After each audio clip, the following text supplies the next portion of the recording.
तो जानना चाहती हूँ कि ये ट्रंप और नरेंद्र मोदी जी की जब ये कल बातचीत हुई तो ये हाहा खीखी में खत्म हो गई, या मोदी जी ने ये कुछ चिंता जताई कि आज भी हमारे जो 10-12 जहाज फंसे हुए हैं वो कैसे वापस आएंगे? हमारे शेर, हमारे भाई सलीम वास्तविक आज माँ के और महादेव के चरणों में है। छत्रपति शिवाजी महाराज बोल। छत्रपति शिवाजी महाराज बोले। छत्रपति शिवाजी महाराज की जय। बोला रे शिवाजी महाराज की जय। एक तरफ तो ट्रंप को थैंक यू कहा जा रहा है और दूसरी तरफ भारतीयों की मौत पर सवाल उठ रहे हैं। लोग सवाल पूछ रहे हैं कि क्या भाई किसी की दोस्ती इतनी भी गहरी हो सकती है कि उसे अपने ही नागरिकों का दर्द नहीं दिखाई दे रहा, अपने ही नागरिकों की दर्द भरी गूंज जो है वो नहीं सुनाई दे रही है। तो ये मांजरा क्या है? दरअसल प्रधानमंत्री 56 इंच सीने के साथ लाल आंखें दिखाते हुए ट्रंप को थैंक यू कह रहे हैं। क्यों कह रहे हैं वो तो आपको ट्वीट में दिखाएंगे, खबर में दिखाएंगे, लेकिन यहाँ पर अब सवाल उठ रहे हैं और मोदी जी की मुश्किलें बढ़ गई हैं। क्यों? क्योंकि जिस तरह से अमेरिकी हमलों में लगातार भारतीय नौजवान अपनी जान गंवा रहे हैं, लगातार अमेरिकी हमलों में भारतीय नौजवानों की मौत हो रही है, उस पर तो 56 इंच वाले प्रधानमंत्री नरेंद्र मोदी ने एक शब्द भी नहीं कहा, एक ट्वीट तक नहीं कहा। बस सोशल मीडिया पर इसी को लेकर प्रधानमंत्री मोदी की हर जगह जो है वो क्रिटिसाइज उन्हें किया जा रहा है। तो ये पूरा मांजरा क्या है? ट्रंप को किस तरह से, कितनी बेशर्मी से थैंक यू किया जा रहा है और अपने ही देश के नागरिकों की मौत पर चुप्पी साधी जा रही है, ये आपको इस खबर में बताएंगे। नमस्कार, आप देख रहे द लाइव टीवी और मैं हूं आपके साथ Munmun Rahman. The live TV, सच सबसे आगे। आपकी स्क्रीन पर ट्वीट है जिसमें प्रधानमंत्री मोदी एक तरफ थैंक यू का ट्वीट है और दूसरी तरफ क्या देखिए, ओमान की खाड़ी में जहाज पर अमेरिकी हमले में 3 भारतीयों की मौत है, इसकी खबर है। अब लोग क्या कह रहे हैं यहाँ पर सुनिए। टी शिंदे कहते हैं कि अमेरिकी सेना भारतीयों और भारतीय जहाजों पर लगातार हमला कर रही है और मोदी जी धन्यवाद ट्रंप कहकर बधाइयां जो है वहां पर बटोर रहे हैं।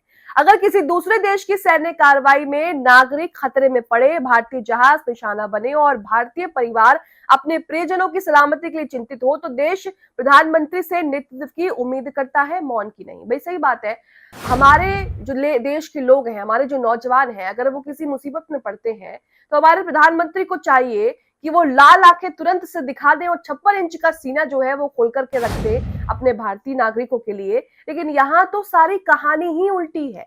ये मरे हुए लोगों के नाम पर वोट मांगेंगे, लेकिन जिस देश में उन पर हमले हो रहे हैं उनके सामने चू तक नहीं करते हैं। तो ये कितनी गहरी दोस्ती है, इस पर तो जांच होनी चाहिए। ये कोई कॉम्प्रिहेंसिव स्ट्रेटेजिक पार्टनरशिप नहीं है, प्रधानमंत्री की स्ट्रेटेजिकली कॉम्प्रोमाइज पोजीशन है। दुनिया में मित्रता बराबरी के आधार पर होती है, चुप्पी के आधार पर नहीं। भारत किसी का अधीनस्थ नहीं है, अपने नागरिकों और राष्ट्रीय हितों पर चोट के बाद भी सिर्फ धन्यवाद और तस्वीरों की राजनीति करता है। कॉम्प्रोमाइज होने की हद होती है, मगर मोदी जी के लिए इसकी कोई सीमा ही नहीं है। अब मोदी जी का ट्वीट भी आपके सामने है, वो थैंक यू का। दरअसल यहाँ पर ट्रंप जो है वो मोदी जी की बढ़ चढ़ करके जो है वो तारीफें कर रहे हैं, जिसका जवाब देखिए प्रधानमंत्री ने क्या लिखा है कि राष्ट्रपति ट्रंप, आपकी शुभकामनाओं के लिए धन्यवाद। मैं हमारे दोनों देशों और दुनिया के फायदे के लिए भारत अमेरिकी व्यापक वैश्विक राजनीतिक साझेदारी की ओर आगे बढ़ने की दिशा में आपके साथ काम करने के लिए उत्सुक हूं। तो ये प्रधानमंत्री ने जो है वो ट्वीट किया है, जिसके बाद उनकी मुश्किलें जो है वो बढ़ गई हैं, क्योंकि जिस तरह से लगातार अमेरिकी हमलों में भारतीय जवानों की मौत हो रही है, उस पर क्यों एक ट्वीट नहीं किया गया, उस पर एक शब्द आपके मुंह से नहीं फूटा। कैसे प्रधानमंत्री हैं कि आप अपने ही लोगों की मौत जिस देश में हो रही है, जिस देश की सेना आपके अपने लोगों की जान ले रही है, आप उसके प्रधानमंत्री को ट्विटर पर जो है वो बधाइयां लिख रहे हैं। आपको उस सिलसिले में ट्वीट करना चाहिए था, कार्रवाई करनी चाहिए थी, अपना 56 इंच का सीना दिखाना चाहिए था, लाल आंखें जो है वो ट्रंप को दिखानी चाहिए थी जैसे आप चीन को दिखा रहे थे। लेकिन यहाँ पर क्या हुआ? कोई कार्रवाई नहीं हुई, बल्कि थैंक यू का जो है वो गेम चल रहा है। मोहम्मद जुबैर ने तो पीएम मोदी की पूरी ट्विटर टाइमलाइन खंगाल दी है कि कहीं तो छोटा मोटा कुछ लिखा होगा कि भाई जो हमारे लोग मारे जा रहे हैं अमेरिका में वो सही नहीं है और हम इसका जवाबी जो है हम इसका जवाब देंगे, जवाबी कार्रवाई उनके खिलाफ करेंगे। देखिए उन्होंने क्या लिखा है, पहले तो यहाँ पर आप वो वीडियो देखिए, वो पूरी टाइमलाइन जो है वो देख रहे हैं, लेकिन यहाँ पर भाषणबाजी के अलावा आपको कुछ और जो है वो नहीं दिखाई देगा। ये हमारे देश के प्रधानमंत्री हैं, सबसे मजबूत प्रधानमंत्री, 56 इंच का सीना है इनका, लेकिन हमारे भारतीय सैनिक मारे जा रहे हैं अमेरिकी हमलों में, उस पर इनका एक ट्वीट नहीं है, एक भी बात इन्होंने नहीं की है, बल्कि तो धन्यवाद करने में बिजी हो रहे हैं। मोहम्मद जुबैर क्या लिखते हैं कि मैंने पीएम मोदी की टाइमलाइन देखी है, ये उम्मीद करते हो कि कम से कम उन 3 भारतीयों के लिए सहानुभूति का एक शब्द तो होगा जो अमेरिकी सेना की कार्रवाई में मारे गए हैं, लेकिन वहां ऐसा कुछ नहीं था। ना तो कोई शोक संदेश है और ना ही कोई दुख जाहिर करने का कोई सार्वजनिक बयान है। इसके बजाय टाइमलाइन पर दुनिया भर के उन नेताओं को दिए गए जवाब छाए हुए हैं जिन्होंने उन्हें भारत के सबसे लंबे समय तक प्रधानमंत्री रहने पर बधाई दी है। तो यहाँ आप देख रहे हैं कि किस ओर देश जा रहा है हमारा। हमारे देश के प्रधानमंत्री जो कह रहे हैं कि हम सबसे मजबूत प्रधानमंत्री जो है, और सबसे मजबूत प्रधानमंत्री का हाल देख लीजिए। अमेरिकी हमलों में मारे जा रहे हैं भारतीय, लेकिन एक शब्द जो है वो मुंह से नहीं निकल रहा है। सूर्य समाजवादी कहते हैं कि अब तक अमेरिका के 3 जहाजों पर हमला करके भारत के 3 नाविकों की हत्या कर चुका है। पीएम मोदी अभी अमेरिका के खिलाफ एक शब्द नहीं बोल पाए अभी तक। भारत जैसे विशाल देश में इतना कमजोर प्रधानमंत्री नहीं होना चाहिए। ये दूसरों से बधाइयां बटोर रहे हैं और यहाँ पर इनके अपने ही लोग इन्हें कमजोर प्रधानमंत्री बोल रहे हैं। सिद्धांत मोहन ने यहाँ पर एक वीडियो भी शेयर कर दिया है। ये वीडियो यूएस ने भारतीय क्रू से लदे जहाज पर 2 हेलफायर मिसाइलें दागी हैं, उसका वीडियो है। यूएस ने भारतीय लोगों पर किए हमले का वीडियो जो है वो जारी कर दिया है। आप भी ये वीडियो देखिए, बहुत ही दर्दनाक जो है ये वीडियो है कि किस तरह से जो भारतीय हमारे अपने लोग हैं वो वहां पर अमेरिकी हमलों का शिकार हो रहे हैं और यहाँ पर पीएम मोदी की दोस्ती जो है वो खत्म नहीं हो रही। वीडियो देखिए।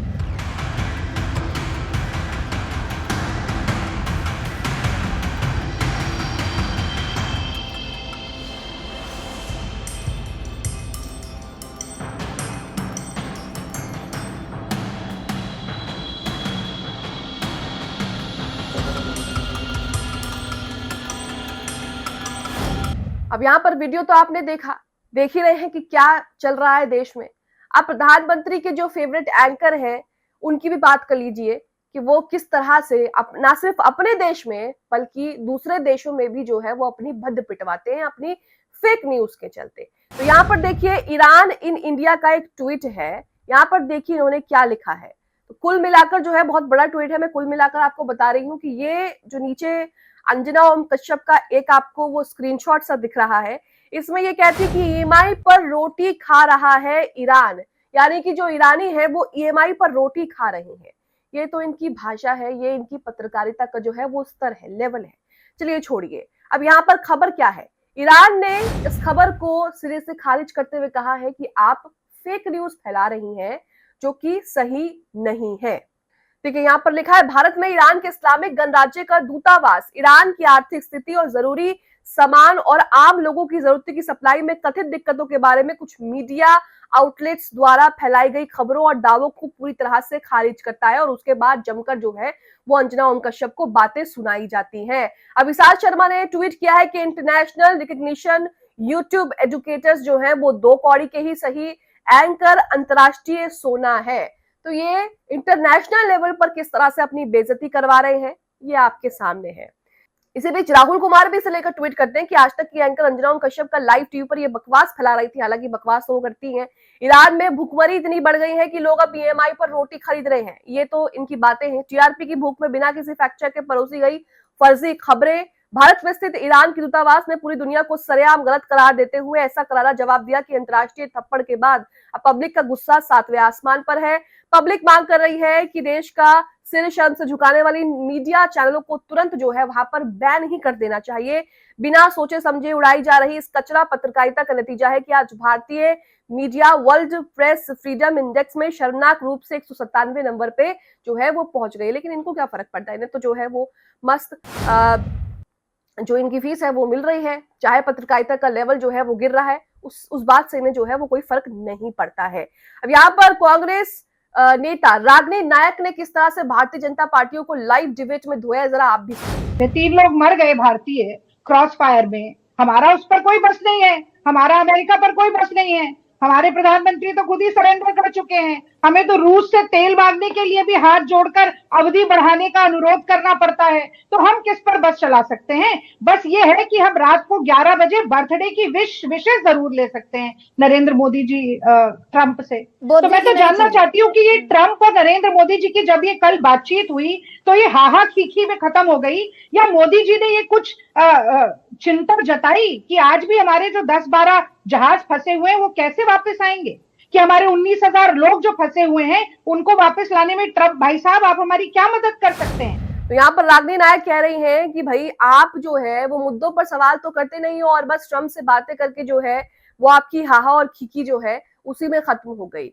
जो लगातार इन्होंने कहा है कि मोदी जी ने कुछ चिंता जताई है कि आज भी हमारे 10 से 12 जहाज फंसे हुए हैं और वो कैसे वापस आएंगे इस पर कोई बातचीत हुई है। हमारे 19,000 लोग जो है वहां पर फंसे हुए हैं, उनको वापस लाने में ट्रंप भाई साहब हमारी क्या मदद कर सकते हैं। तो लगातार जो है भारतीय जनता पार्टी के नेताओं को उन्होंने जो है वो आईना भी दिखा दिया और यहाँ पर कड़क सवाल भी पूछ लिए, लेकिन फर्क क्या पड़ेगा? अगले दिन से उन्हें जो है वो देशद्रोही कह देंगे। इसी बीच एक और खबर आ रही है कि पूर्व मुस्लिम सलीम वास्तविक जो 13 साल के बच्चे की हत्या मामले में जेल में था, उसे आज 29 दिनों की पैरोल पर रिहा किया गया और जेल से बाहर आते ही यति नरसिंहानंद ने सलीम को मंदिर के अंदर बुलाया और उसके रिहाई का जश्न मनाया और कहा हमारा भाई सलीम जेल से बाहर आया है। ये सलीम इनका भाई है जिसने 1997 में एक हिंदू बच्चे संदीप बंसल को जान से मार दिया था। एक हिंदू बच्चे के मर जाने का दर्द यहाँ नजर नहीं आ रहा है और आप जानते हैं क्यों। तो यहाँ पर आप देखिए सारा दिन तो ये हिंदू हिंदू करते रहते हैं और अब ये किस तरह से क्या कुछ कर रहे हैं ये आपके सामने, जरा आप भी ये वीडियो देखिए। हमारे शेर, हमारे भाई सलीम वास्तविक आज मां के और महादेव के चरणों में है। शेर मौत को हराकर, सारे षड्यंत्रों को हराकर आज फिर जेल से बाहर है और अब फिर से पूरी मानवता के लिए लड़ने के लिए तैयार है। तो यहाँ पर आप देख रहे हैं कि किस तरह से यति नरसिंहानंद 24 घंटे तो हिंदू हिंदू रोते रहते हैं, लेकिन यहाँ पर आपको हिंदू बच्चे के मरने का दर्द जो है वो कहीं से कहीं तक नजर नहीं आएगा। कुल मिलाकर ये अपने फायदे के लिए कुछ भी कर सकते हैं और ये लोगों को समझने की जरूरत है। महाराष्ट्र के जलगांव के मारुल गांव में हाफिज कासिम के साथ नफरती चिंटुओं द्वारा बदसलूकी की गई है, जिसमें नफरती चिंटुओं से अपने धर्म का नारा लगाने का दावा बनाया गया है। इस घटना पर वारिस पठान ने संज्ञान लिया है। नफरती चिंटू के खिलाफ एफआईआर दर्ज हुई तो एक नफरती चिंटू ने माफी मांगते हुए वीडियो जो है वो जारी किया है। तो पहले तो आप वो वीडियो देखेंगे जिसमें एक मुस्लिम शख्स को परेशान किया जा रहा है, उसके बाद जब पुलिस का डंडा पड़ता है तो ये कैसे सीधे हो जाते हैं उसका वीडियो। छत्रपती शिवाजी महाराज बोल। छत्रपती शिवाजी महाराज बोले छत्रपती शिवाजी महाराज की जय। बोला रे शिवाजी महाराज की जय। छत्रपती शिवाजी महाराज की जय। जय श्री राम। जय श्रीराम। जय श्रीराम। माझं नाव हेमंत मच्छिंद्र पवार, राहणार तामसवाडी, तालुका पारोळा, जिल्हा जळगाव। सकाळी 6 वाजता माझ्याकडून मुस्लिम। यहाँ पर आपने देखा कि किस तरह से वो मुसलमान है, टोपी और कुर्ता पजामा पहना हुआ है, तो उनको किस तरह से जो है वो जय श्री राम कहने के लिए, धर्म किनारे जो भी कुछ होता है वो सब कहने के लिए दबाव बनाया जा रहा है। जब दूसरी तरफ कार्रवाई होती है तो वो हाथ जोड़ जोड़कर माफी मांग रहा है। हालांकि ऐसे लोगों पर ऐसी कार्रवाई होनी चाहिए और एक मैसेज आना चाहिए समाज में कि अगर आप किसी भी धर्म का, चाहे कोई भी हो, अगर आप ऐसे करते हैं, ऐसे जबरदस्ती करते हैं तो आपके साथ यही होगा। फिलहाल मोदी जी जिस तरह से ट्रंप को थैंक यू कह रहे हैं और भारतीय नौजवानों की मौत पर चुप्पी साधे हुए हैं, कमेंट बॉक्स में इस पर अपनी राय लिखिए। द लाइव टीवी, सच सबसे आगे।